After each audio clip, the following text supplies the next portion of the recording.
Hola, ¿qué tal? Muy buenas noches. Bienvenidos, bienvenidas a una emisión de Mesa Cuadrada. Nuestro invitado de esta noche es el licenciado Enrique de la Madrid Cordero, director general de Bancomext. Nuestro tema a tratar en esta Mesa Cuadrada es las exportaciones como motor de la economía mexicana y el reto de personalizarlas, de potenciarlas. Sin duda, un tema muy interesante que vamos a tratar con él. Como todas las noches, están con nosotros la maestra Verónica Ortiz. Vero, ¿cómo ha estado? Gusto saludarte. Gracias, buenas noches. También el querido amigo Pepe Ureña. Buenas noches. Y mi nombre es Gustavo Rentería. Yo tendré el gusto de acompañarlos esta noche. Gracias de verdad por sintonizarnos. Antes de iniciar, vamos a ver la siguiente cápsula que hemos preparado para ustedes. Hoy por hoy, 1 de cada 5 empleos está vinculado con las exportaciones, mismas que se han convertido en un motor fundamental de la economía mexicana al alcanzar en 2014 los 400,000 millones de dólares. El comercio exterior y las exportaciones explican prácticamente la mitad del crecimiento de los últimos años en México, por lo que existe la certeza de que si más empresas se involucran en el comercio exterior, la economía mexicana también crecerá. En 1937 fue fundado Bancomext, el Banco Nacional de Comercio Exterior. Las principales actividades que apoya son el financiamiento a las exportaciones e importaciones, la internacionalización de las empresas mexicanas, apoyo a la inversión mexicana e integración a la cadena de valor. En 2014, el crédito directo e impulsado ascendió a 145,621 millones de pesos, lo que implica un crecimiento del 42% respecto al 2013.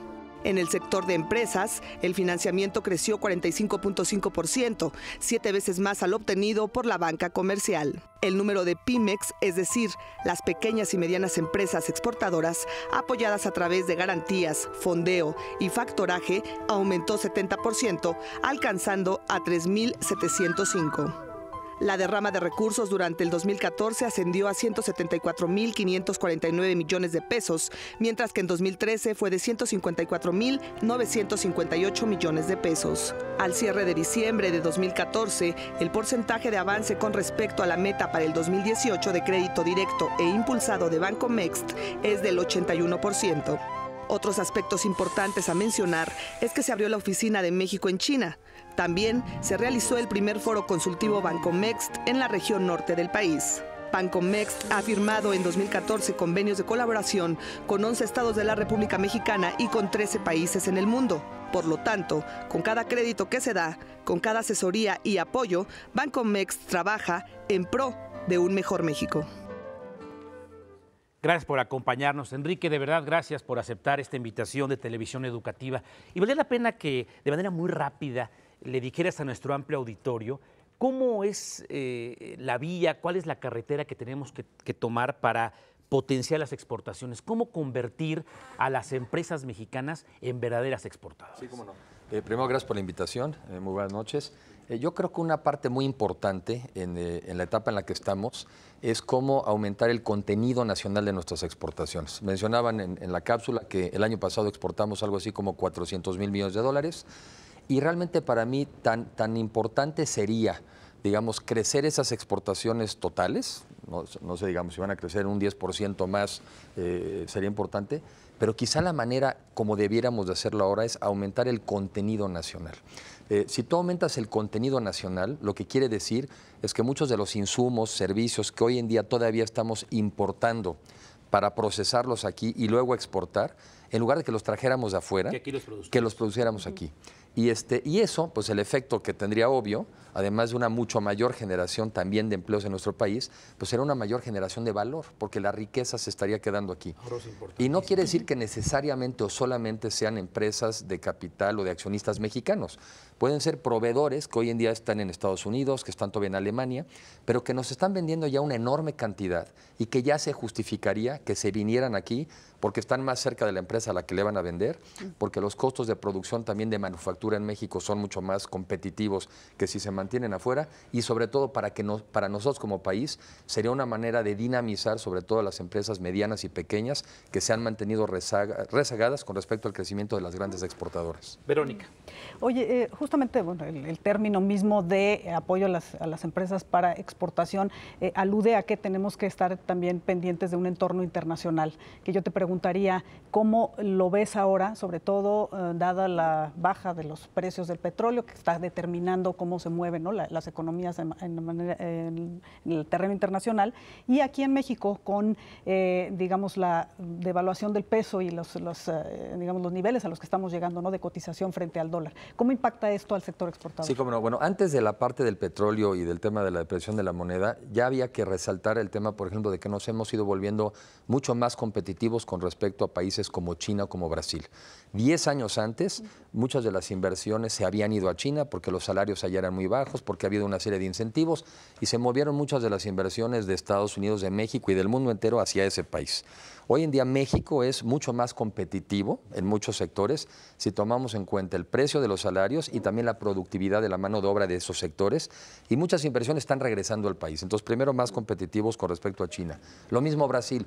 Brasil se había dinamizado mucho con el crecimiento de ese país, de China, y al desacelerarse también bajó el precio de los commodities y México se volvió más atractivo. Entonces, esa parte ya la traíamos. El petróleo, en el caso mexicano, yo creo que a la larga es una buena señal, porque si en el mundo en su conjunto el precio de la energía baja, y concretamente en los Estados Unidos, eso va a dinamizar el crecimiento económico. O sea, menores costos de insumos, y tan importante como la energía, va a acelerar el crecimiento económico, concretamente a los Estados Unidos, y ese es un jalón para la economía nuestra. Y la depreciación de la moneda, simplemente decir que en el caso mexicano ha ocurrido como en muchas otras partes del mundo. Más que la depreciación de la moneda mexicana, ha habido una apreciación del dólar con respecto al mundo. Lo que importa entonces es cómo nos estamos depreciando contra otras monedas, pero claramente con respecto a Estados Unidos, nuestras exportaciones son otra vez más competitivas. Adelante, querido Pepe. Sí. Hay sectores que sí han tenido un crecimiento dinámico muy importante. El automotriz quizás sea un ejemplo, el mejor ejemplo de ello. ¿Qué ha pasado ahí para que se dé ese crecimiento y por qué no impacta a otros sectores? Sí, cómo no. Yo creo que la historia del sector automotriz en México es una historia larga, y yo creo que sería también el resultado de buenas políticas públicas hacia el pasado, también de ventajas comparativas del país muy claras, como la ubicación geográfica, también de temas tan relevantes como un tratado de libre comercio que dio precisamente incentivos para venirse a instalar a este país y a partir de aquí vender hacia los Estados Unidos o Canadá. El sector automotriz yo creo que sin duda es una historia de éxito. El año pasado ya logramos la producción de 3 millones de vehículos, ya produjimos más que Brasil. Se estima que para el año 2020 vamos a producir 2 millones de vehículos más para alcanzar los 5 millones. De acuerdo a las estimaciones de la MIA, si el crecimiento en la industria ha sido importante hacia el pasado, los próximos años son mucho más espectaculares. ¿Qué le ganamos a Corea? No le hemos ganado. No, sí, estamos por ahí de Corea. Somos cuarto exportador de vehículos, sexto productor de vehículos ligeros, séptimo de vehículos pesados. Y sí se está enganchando, porque no solamente son las armadoras, que por cierto aquí están ya 15 de las principales marcas del mundo, sí se ha ido generando una proveeduría también en nuestro país. De acuerdo a las últimas estimaciones del INEGI, cerca del 66% de esa producción es contenido nacional. Yo reconozco que todavía no he estudiado el número, porque ahí oigo diferentes puntos de vista, pero hay mucho más por hacer. En ese sector, precisamente el año pasado se anunció un programa que se llama ProAuto, lo anunció la Secretaría de Economía, en donde de lo que se trata es, aprovechando el éxito de ese sector, cómo le hacemos para desarrollar una proveeduría nacional mucho más robusta, mucho más fuerte y que jale a las pequeñas y medianas empresas. Entonces, sí ha tenido un impacto, yo creo que ha tenido un impacto espectacular, pero creo que todavía lo mejor está por ocurrir, pero sobre todo si logramos integrar a más pequeñas y medianas empresas a la proveeduría de este gran sector. ¿Qué tanto nos afecta estas noticias que desgraciadamente se expanden en todo el mundo, el tema de la inseguridad en México? ¿Esto rompe la relación comercial con el Concierto de Naciones? Pues yo creo que sería incorrecto decir que no afecta, claro que afecta, pero también es verdad que la mayoría de estas empresas están con inversiones en todo el mundo. Entonces, lo que para nosotros son problemas reales y muy sentidos, la inseguridad, a veces la falta de crecimiento económico, pero el tema que comentas es la inseguridad, la verdad es que estos saben invertir en otros lugares y en términos relativos, dicho por ellos, no nos ven tan mal. Entonces, si bien es cierto que el problema es serio y es delicado para nosotros, también hay que reconocer que está focalizado por áreas. Y lo que señalo, y así me lo han dicho muchas veces, ellos están acostumbrados a invertir en otros países con riesgos y todavía con un sistema de derecho más débil que el nuestro, y en términos relativos nos ven con fortalezas para invertir en nuestro país. Con tu permiso, Verónica, con tu permiso, Pepe, vamos a poner avisos y regresamos para seguir platicando con Enrique de la Madrid. No se vaya, prohibido cambiarle. Continuamos.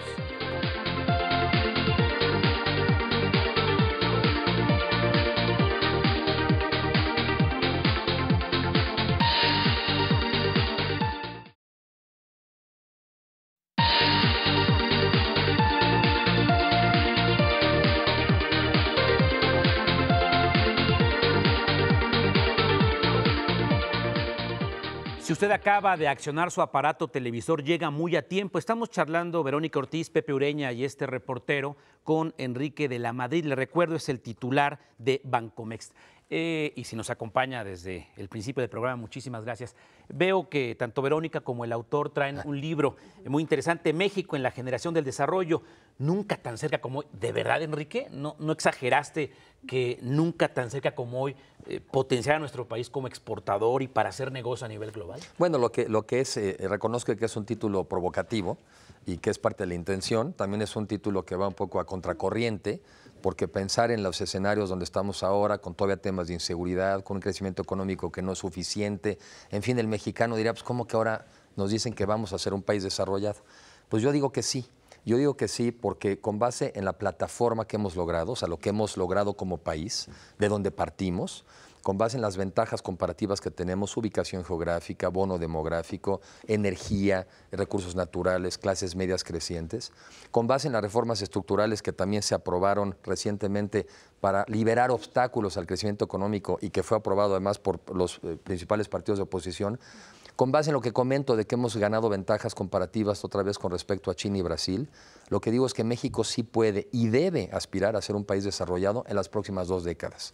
Entonces, y también lo hago adrede porque los mexicanos somos muy propensos y muy buenos para detectar nuestras debilidades. Ahí como que hemos logrado una especialidad, ¿no? Hemos logrado, y a veces veo con cierta tristeza que incluso cuando encontramos más errores o más defectos, parece que un poco incluso fortalecemos la tesis. Ya ves que no podemos. Yo sostengo lo contrario.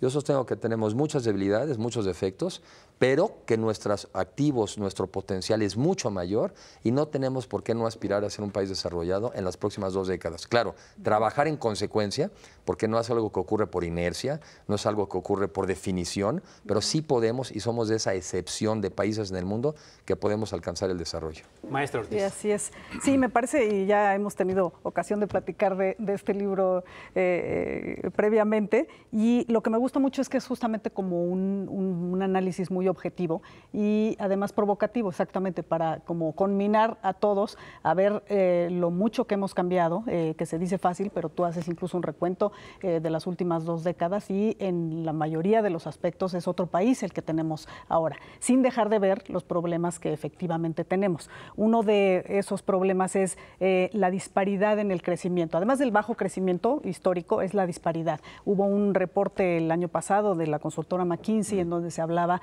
de la historia de los 2 Méxicos. En realidad mucha gente, muchos analistas han dicho, pues es que no son 2, son varios inclusive, pero me parece que la pregunta es cómo hacer exactamente que ese México que crece a tasas muy competitivas a nivel internacional jale al otro México que tenemos sumamente rezagado. Ayer se publicó también en estos días un estudio del Banco Mundial sobre la persistente pobreza en América Latina. México es uno de los países que, digamos, estaremos jalando eso. ¿Cómo hacer, y en todo caso, cómo hacer que el sector exportador jale a ese México que se nos está quedando rezagado? Sí, muchas veces lo que ocurre es que cuando vemos los promedios no le hacemos justicia ni a los que van avanzando bien, ni a veces reconocemos y nos preocupamos de los que van avanzando mal. Lamentablemente sí podemos dividir al país por regiones, sí lo podemos dividir por sectores. Y, por ejemplo, si bien México en los últimos años ha crecido al 2.3% promedio anual, el otro día revisaba cifras, por ejemplo, de Nuevo León, en los últimos 5 años ha crecido al 4.4%, o seguramente estados como Querétaro, Aguascalientes también a una tasa muy superior. En cambio, revisas estados como Oaxaca, anda en el 2%. Ves estados como Campeche con la caída de los precios del petróleo, incluso en negativos. Entonces puedes claramente distinguir, lamentablemente, mucho del centro al norte del país, un México mucho más integrado al mundo global, creo que por ahí va la respuesta. El que está integrado a la globalidad, el que se abrió a la competencia económica, ese es el que crece. Claro. ¿Sí? Y el que no ha logrado conectarse a esa globalidad, el que incluso hasta se quedó un poco aislado, incluso preocupante, hasta perdiendo sectores con países centroamericanos. Sí. Por ejemplo, temas como la confección se ha ido, por ejemplo, a Honduras o a países centroamericanos, y nosotros no pudimos hacer una oferta inteligente, cuando menos de los estados del sur, que tendrían condiciones similares a las de los países centroamericanos. Entonces creo que sí hay cómo, y yo lo que trato en este libro es también de evidenciar cuando los mexicanos nos hemos propuesto metas, sí las hemos alcanzado, y en este caso claramente, si hay una meta ambiciosa como la de alcanzar el desarrollo, me parece que eso también nos ayudaría entonces a generar las políticas adecuadas para lograr esa meta. Con el foco. Sí. Adelante, Pepe. En este programa de desarrollo y financiamiento específicamente, ¿qué papel juega la banca de Estado, la banca de desarrollo? Esa sería la primera pregunta, y la segunda es, ¿la banca privada es timorata en México? Los empresarios se quejan de que no los impulsan, no los apoyan lo suficiente. ¿Cómo no? Bueno, pues el rol de la banca de desarrollo a lo largo de los años en México ha ido variando. Ha habido gobiernos que creen menos en la banca de desarrollo, hay otros que creen que es un instrumento útil. El caso de esta administración, la del presidente Peña, él cree que la banca de desarrollo tiene que ser un complemento del sistema financiero, sobre todo porque tenemos un nivel de penetración financiero bajo para estándares internacionales. ¿Y qué quiere decir eso? Yo un poco lo que digo es que un sistema financiero grande, para ponerlo en positivo, le ayuda, por ejemplo, a una pareja de recién casados a hacerse de una deuda, comprarse una casa y hoy vivir mejor. O le da crédito para comprarse un automóvil, hacer un viaje, comprar un televisor y hoy vivir mejor. Entonces te ayuda a mejorar el nivel de vida presente. Y lo mismo a una empresa. Si ve un proyecto viable, interesante, rentable y obtiene financiamiento, pues lo puede llevar a cabo. Un sistema financiero pequeño hace exactamente lo contrario, y el nuestro no está del tamaño de las necesidades. Entonces, la banca de desarrollo es un complemento. Nos fijaron fechas en los primeros años de esta administración, ha crecido en promedio anual al 15%, muy por arriba del caso de la banca comercial. A ver, el caso de la banca comercial y yo he trabajado ahí también, entonces puedo también reflejar esa versión. Yo creo que sí tiene que ser una banca más agresiva, y tiene que ser una banca donde también adecúe sus sistemas de análisis de crédito a la realidad de las empresas mexicanas. O sea, no es suficiente argumento cuando nos dicen es que hay una economía informal muy grande.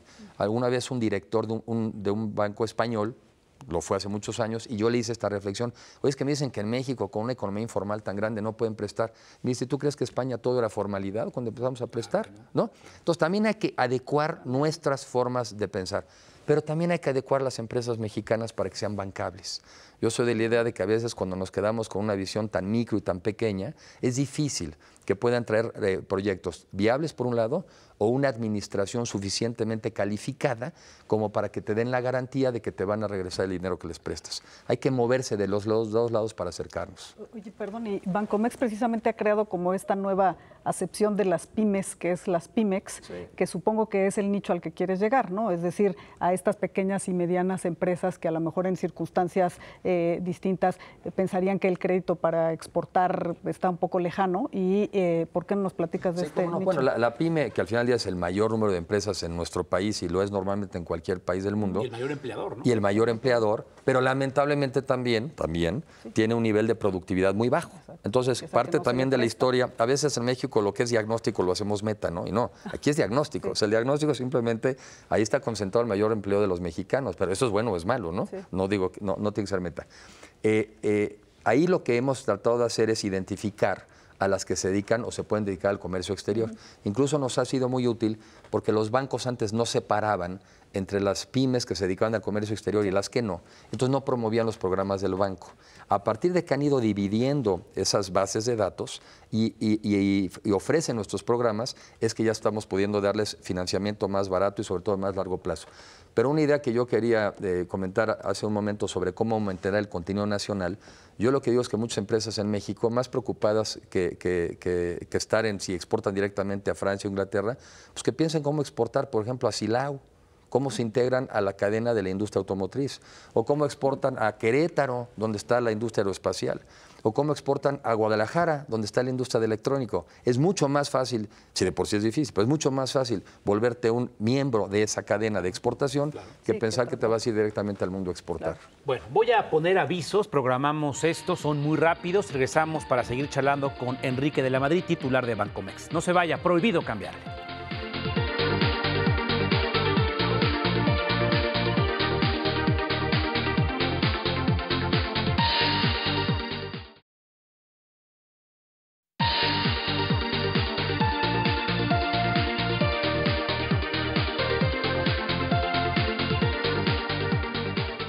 Una de las noticias internacionales que más ha llamado la atención a nivel global es esta nueva relación diplomática y, por qué no decirlo, comercial entre los Estados Unidos y la isla caribeña de Cuba. ¿Qué oportunidad existe, Enrique de la Madrid, para los mexicanos, para los empresarios mexicanos, para poder entrar a este mercado que yo llamaría hipervirgen, permíteme el término coloquial? ¿Cómo no? Yo creo que presenta muy buenas oportunidades y retos si no la aprovechamos. Y ahorita digo, ¿por qué las dos? O sea, tiene oportunidades porque es un mercado de 10 millones de personas, la mayoría de ellas realmente con un nivel educativo importante. ¿Y qué es lo que les hace falta? Pues diferentes reglas del juego, ¿no? Pero les hace falta, digamos, capital, recursos económicos, pero tienes una base de una población que tiene un nivel educativo bueno y que además seguramente tiene muchas ganas de progresar. Entonces, una vez que se acaben de liberar las barreras que hoy existen, porque hoy se ha anunciado el estrechamiento de las relaciones diplomáticas, pero todavía existen una serie de leyes norteamericanas que inhiben la relación empresarial, no solamente de empresas norteamericanas con Cuba, sino incluso de empresas mexicanas o de otras partes del mundo con la isla. Yo le veo muchas ventajas y veo que además México, como vecino natural, como un país hermano de muchos años con el cual hemos tenido una relación muy estrecha, me parece que debiéramos de estar ahí. Hemos perdido lugares, está mucho más presente España, está mucho más presente Brasil, está mucho más presente Venezuela, hay que recuperar terreno y eso es algo que el presidente Peña ha ido haciendo y en ese sentido, bueno, Bancomext jugó un rol al ayudar a reestructurar la deuda que teníamos con ese país.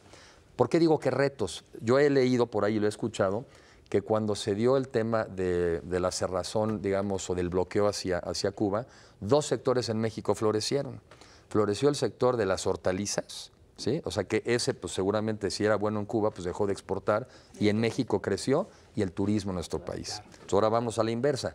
Si no tenemos nosotros entonces ahí inversiones en la isla, se nos pueden ir para allá. Entonces yo creo que es un área de oportunidad, pero también de riesgo si no la sabemos aprovechar. Verónica. Oye, la semana pasada comenzó un esfuerzo del gobierno de explicar cuáles habían sido los avances hasta el momento de las reformas estructurales que se aprobaron. Quizá una de las menos difundidas o conocidas, a lo mejor porque es muy técnica, es la reforma financiera. Y yo te preguntaría si hay hasta este momento efectos y cuál ha sido su impacto. En el caso nuestro, concretamente, en la banca de desarrollo sí lo hemos sentido. Y lo hemos sentido porque nos han dado más autonomía de gestión, nos han dado más libertad para actuar. Y ese es precisamente, en el caso nuestro, el propósito de la reforma. Que seamos más responsables de nuestras propias decisiones y mayor libertad. Aún antes de la reforma ya lo sentíamos y yo dije que la banca de desarrollo creció su saldo el primer año como 15%, o sea, mucho más que el de la banca comercial, y también el año pasado creció al 15%. Ya estaba leyendo hoy algunas declaraciones del presidente de la ABM de que la banca comercial creció al 10%. Yo me comparo normalmente con el segmento de la empresa, y en el segmento de empresa mi impresión es que la banca andaba creciendo como al 7%. En el caso de Bancomext, el primer año crecimos el saldo 35% y el año pasado crecimos 45%. O sea, en 2 años hemos casi duplicado el saldo histórico que traía el banco. ¿Por qué? 2 razones. Una, esta mayor autonomía que nos han dado y 2, porque estamos apoyando a los sectores económicos que crecen. No podría crecer el banco si no hubiera empresas en México que están creciendo. Y las que están creciendo, en nuestro caso, claramente, son las que están vinculadas al sector de comercio exterior. Nosotros sí lo hemos sentido. Yo creo que el crecimiento ya de la banca el año pasado ya fue más alto. Incluso hay que medirlo en términos de múltiplos del PIB. Si el PIB creció 2 y la banca creció 10, pues ya son 5 veces el PIB, que normalmente es como también la banca lo ve. Tampoco podemos crecer artificialmente muy por arriba de eso, porque podríamos repetir historias del pasado, en donde cuando das crédito sin responsabilidad, pues se acaba traduciendo en un quebranto de la banca. Yo creo que se está dinamizando y bueno, yo creo que también habría que estar atentos a cuáles son las cifras que anunció el sector de Hacienda en esta semana. ¿Qué pasó? Es tu turno, Pepe. Sí. Bueno, hay un programa de Bancomext para financiamiento interno para quienes exportan internamente, valga la expresión. Ustedes le llaman indirecto, exportación indirecta. ¿Cómo anda este financiamiento? ¿Qué empresas lo pueden recibir? ¿Cuál ha sido la aceptación que ha tenido? ¿Y de cuánto dispone Bancomext para seguirlo haciendo? Sí, cómo no. El banco opera de dos maneras. Cuando son créditos arriba de 40 millones de pesos, porque hay muchas empresas grandes que lo requieren, entonces prestamos en directo a esas empresas. Las atendemos de manera directa, como lo haría cualquier banco comercial. Como no tenemos sucursales por el país, como somos un número reducido de empleados, cuando vamos por empresas que piden menos de 40 millones, los atendemos a través de la banca comercial o de los intermediarios no bancarios. Y ahí lo que hacemos es que a esos intermediarios les damos o fondeo, o les prestamos para que ellos presten, en divisas, por ejemplo, que muchos no lo tienen, o les damos garantías. Eso es un mecanismo muy típico de la banca de desarrollo, donde tú lo que haces es que le das una garantía al banco comercial o al intermediario para que en el caso de incumplimiento del cliente, primero se vayan contra tu garantía. Eso, el resultado es que van a prestarle empresas que no les prestarían si no hubiera garantías, que les prestan a tasas ligeramente más bajas o que les puedes prestar a plazos más altos. El año pasado nosotros crecimos 70% en el número de empresas atendidas a través de la banca comercial, o porque dimos dinero, crédito, o porque les dimos garantías, o porque ya las... Sí, 70 es altísimo. Claro, la base es baja todavía y el número de empresas que quieres atender es enorme. Pero cuando menos sí, fue un crecimiento muy importante porque sí hemos sentido nosotros que a través de nuestros arreglos con la banca comercial, nuestros convenios y los intermediarios no bancarios, hemos logrado ser más agresivos en ese sector. Esas son las que le llamamos PYMEX, empresas vinculadas al comercio exterior. No tienes que necesariamente exportar directamente, puedes ser un exportador indirecto o puedes también estar importando maquinaria y equipo o puedes estar en el sector de turismo. Todos esos nosotros los apoyamos desde el lado de Bancomext. Este programa se ve en toda la República Mexicana por sistema abierto, también en muchas partes del país, inclusive allende las fronteras. ¿Qué le dices al empresario que quiere dar ese importantísimo salto de poder convertirse en exportador? Y háblanos de las tasas.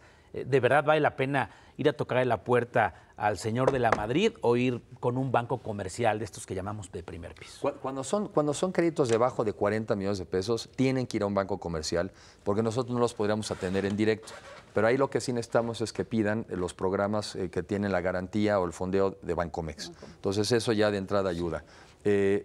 Ya tenemos hoy en día convenios con 14 instituciones, o sea, ya prácticamente la mayoría de los bancos grandes y medianos trabajamos a través de ellos. Yo lo que les diría es que si quiere uno crecer, el comercio exterior es una alternativa. Yo creo que todas las empresas, incluso las más grandes, empezaron produciendo para el mercado interno. Pero en México somos 120 millones de habitantes, en el mundo habemos 7,000 y pronto habremos 9,000. O sea, si dentro de la estrategia de negocio planteáramos que no solamente hay que cubrir las necesidades del mercado interno, sino cubrir una parte de las necesidades del mundo, de ese mundo que además crece a tasas más altas en muchos lugares, me parece que es la manera de garantizar un mucho mayor crecimiento económico, salarios más altos, porque 37% más altos son los salarios que están vinculados al sector exportador, y creo que es la manera como la economía mexicana podría crecer en su conjunto, que lo vean como una alternativa. Y hay dos maneras. Una sí es acercarse al banco, pero la otra estamos ya en la Secretaría de Economía, que es en este caso quien encabeza estos temas estratégicos. Así como el año pasado anunciamos un ProAuto, este año estaremos seguramente anunciando 2 sectores más, muy probablemente uno de ellos el sector eléctrico, donde también podemos hacer mucho más. Y yo lo que estaría haciendo es cómo me vinculo a alguna cadena exportadora que está en mi país. Yo sería lo que estaría reflexionando. Y atención, empresarios también dan factoraje, es decir, meten la factura y se las paga Bancomext, ¿no? Así es. Eso ya hay factoraje internacional. Soluciona la liquidez para pagar la nómina al otro día, ¿no? Para seguir invirtiendo. Sí. Verónica. No, pues yo me quedaría con algo que dijiste en el primer segmento de esta como idea de integrarse globalmente, ¿no? Que para quizá muchas empresas mexicanas sea todavía un término un poco etéreo y que, digamos, productos como los que presenta Bancomext son los que les ayudaría a dar este salto, sobre todo en ese sentido que tú dices. Quienes se han quedado, empresas o estados, inclusive al completo, aislados, ¿no? O ajenos a la globalización, pues son los que se van a quedar atrás, ¿no? Así es, un cambio de mentalidad, ¿no? El que se necesita, ¿no? Pues Enrique, apreciamos mucho a nombre de Televisión Educativa que haya aceptado esta charla. Creo que ha sido muy ilustrativa para nuestro amplio auditorio. Y suerte, que te vaya bien. Si le va bien a Bancomext, no tanto a Enrique de la Madrid, le va a ir muy bien a México. Quiere decir que si entregas buenos resultados, se está generando economía. Así es, no, gracias a ti, Gustavo, gracias Pepe y gracias Verónica por la oportunidad. Y bueno, pues sí, yo me he ido volviendo cada vez más un convencido de las bondades del comercio exterior como uno de los principales motores de crecimiento económico para el país. ¿Está contento con tu trabajo? Dicen que hablar bien en boca propia es vituperio. ¿Está contento el señor Videgaray contigo? Pues yo espero que sí. Y yo creo que hemos dado buenos resultados y sobre todo tratando de cumplir la instrucción del presidente, que es aumentar, que el crédito sea más barato y sobre todo que llegue a las manos de las personas que lo necesitan. Pepe Ureña, buenas noches, gusto saludarte. Buenas Verónica noches Ortiz, a todos. gusto saludarte. Gracias, Un saludo respetuoso a Luis Carlos Ugalde y al conductor de este programa, Javier Oliva. Enrique, gracias, buenas noches. Gracias, Gustavo. Le agradezco mucho su sintonía. Nos encontramos aquí en la próxima Mesa Cuadrada de Televisión Educativa. Yo soy Gustavo Rentería y lo invito, como siempre, a hacer mejores noticias para un mejor México. Pásenla bien, adiós.